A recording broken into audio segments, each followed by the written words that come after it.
Igal Palmore, bonjour. Bonjour Eva. Vous êtes le chef de l'unité internationale de l'Agence juive et aujourd'hui se tient une réunion du Conseil de direction internationale de l'Agence juive, notamment de ce comité pour combattre l'antisémitisme. Il sera donc bien sûr question de la situation des Juifs au niveau international. Quels sont les pays en Europe et dans le monde où les Juifs sont le plus en danger aujourd'hui ? Alors d'abord, la réunion va commencer sur une intervention du président du CRIF, Yonatan Arfi, qui nous rejoint par vidéoconférence, par Zoom, puisque nous considérons qu'en France, il y a une situation particulièrement grave, vu les chiffres qui ont été publiés sur le premier semestre 2024 par les autorités françaises. Ensuite, la France, c'est le pays le plus touché du monde ? Alors, soyons justes, il y a des pays où on ne mesure pas le numéro d'incidents, où on ne suit pas, on n'observe pas les incidents antisémites parce que les autorités ne le permettent pas, parce que la communauté est trop petite, parce qu'il y a beaucoup de raisons.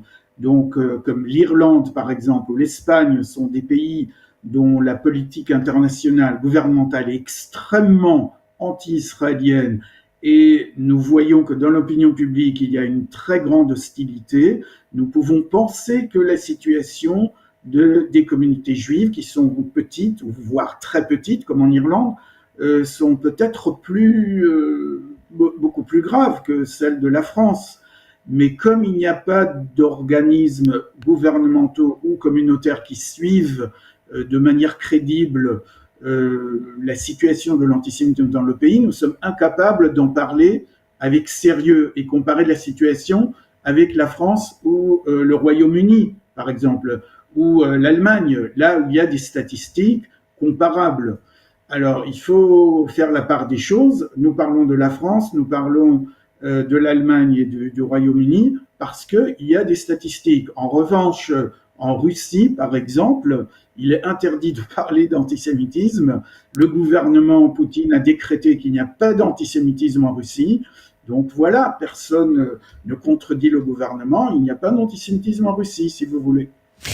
Concernant précisément la situation de la France, est-ce qu'elle est plus grave, moins grave que d'autres pays comparables où vous avez des données précises qui vous permettent de définir le degré d'antisémitisme dans le pays ? Alors je dirais que la situation en France est comparable à celle du Royaume-Uni et de l'Allemagne. Les statistiques sont comparables et on peut parler à peu près des mêmes phénomènes. La communauté juive en France est plus grande, donc ce qui peut expliquer certains chiffres qui seraient un peu plus élevés, mais globalement ce sont les mêmes phénomènes, le même genre de manifestations antisionistes, antisémites, les mêmes problèmes dans les universités, les mêmes problèmes dans la rue, je dirais avec une très grande prudence, des caractéristiques assez semblables des manifestants antisémites. C'est souvent l'extrême droite, une certaine extrême droite et aussi une extrême gauche. C'est aussi une partie de la population issue de l'immigration. Ce n'est pas la même immigration dans ces trois pays, mais on voit des liens, on voit des traits communs.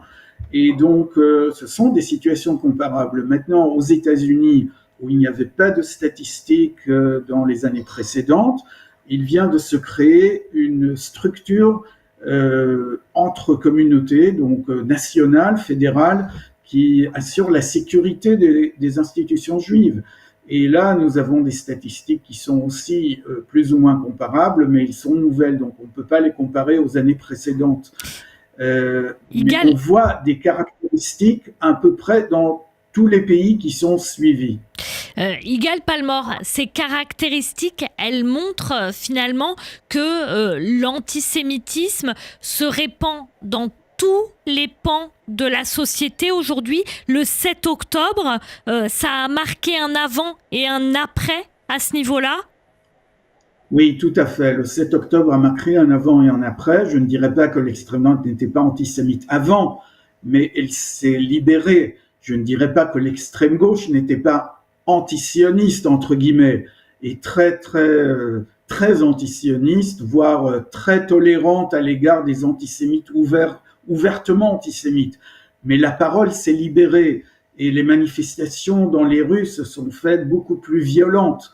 On voit que les éléments parmi les populations issues de l'immigration qui sont anti-juifs, antisémites, se permettent une plus grande liberté d'action. On l'a vu notamment Est-ce que dans à les événements Amsterdam, d'Amsterdam. justement, j'allais y venir, est-ce que Amsterdam marque un nouveau palier qui fera un avant et un après?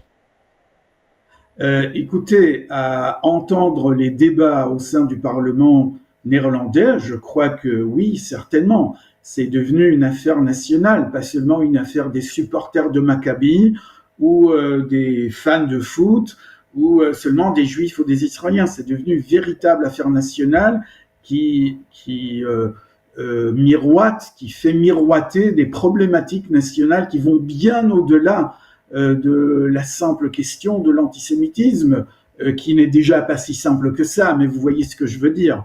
C'est vraiment un débat de politique et de société qui englobe toutes les questions et tous les dossiers qui intéressent la société, qui est déclenché par ces événements.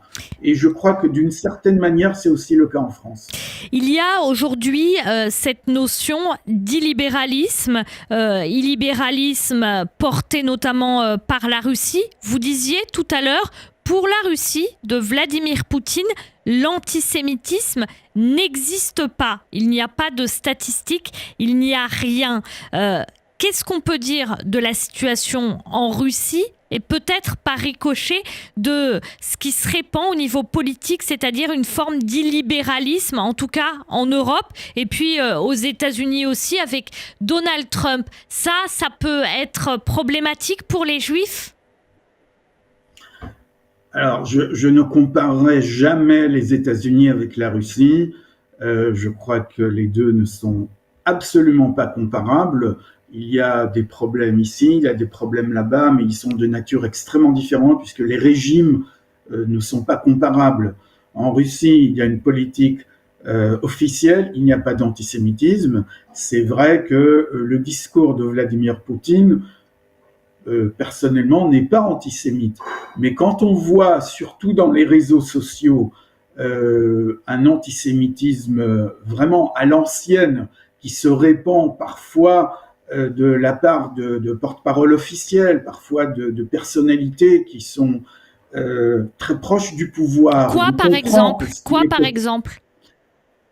Eh bien, des théories du complot. Les Juifs qui contrôlent les médias et l'argent, pas seulement en Russie, mais dans le monde. Les Juifs qui sont à l'origine de toutes les subversions possibles et imaginables, qui sont la source du mal. En Orient et comme en Occident, on voit ce genre de discours qui n'est pas celui, par exemple, de l'extrême gauche, mais qui ressemble très fort, parce que ceux qui le portent, par exemple, sur les réseaux sociaux en Russie, sont complètement décomplexés.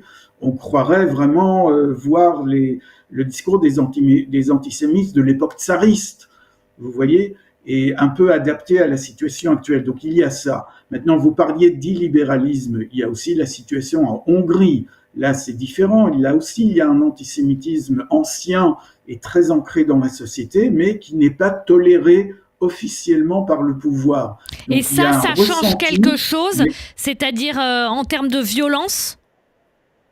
Oui, alors, que cela nous déplaise, ne change rien à l'affaire. Il faut dire que, par exemple, en Hongrie, les incidents physiques, les violences physiques sont bien moindres que dans des pays plus démocratiques et plus libres, où il y a une plus grande liberté d'expression.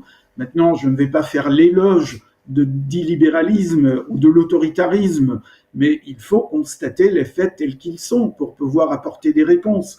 Et c'est vrai que quand la police, quand le gouvernement n'autorise pas certaines manifestations, eh bien, il est beaucoup plus sûr de se promener dans la rue à Budapest avec une grande kippa sur la tête que dans certains quartiers de Londres ou de Paris ou de Berlin.